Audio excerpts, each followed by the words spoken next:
Hollywood's goal on the internet is make sure it doesn't interfere with our 8-tiered distribution model in which it can only go to Hulu between week 5 and month 3, and then it's got to come back off, and it's got to be in Redbox only 28 days thereafter. That's all going away. And it should go away, right? This is arbitrage via the internet, and it's a good thing.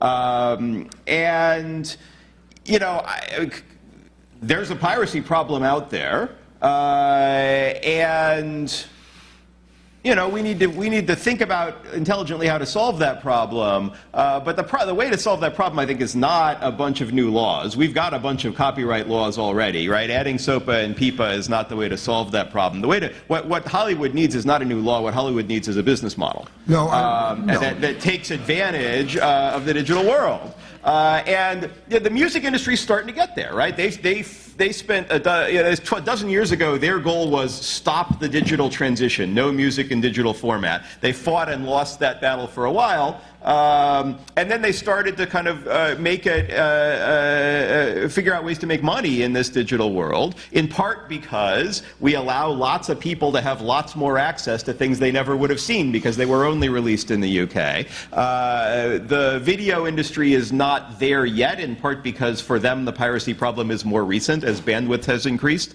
But that's where they've got to go. One quick point. If Hollywood really were satisfied with private enforcement, that would be one thing. But the move you're seeing now is, yes, Hollywood wants the government and the taxpayers to pay the price for that enforcement.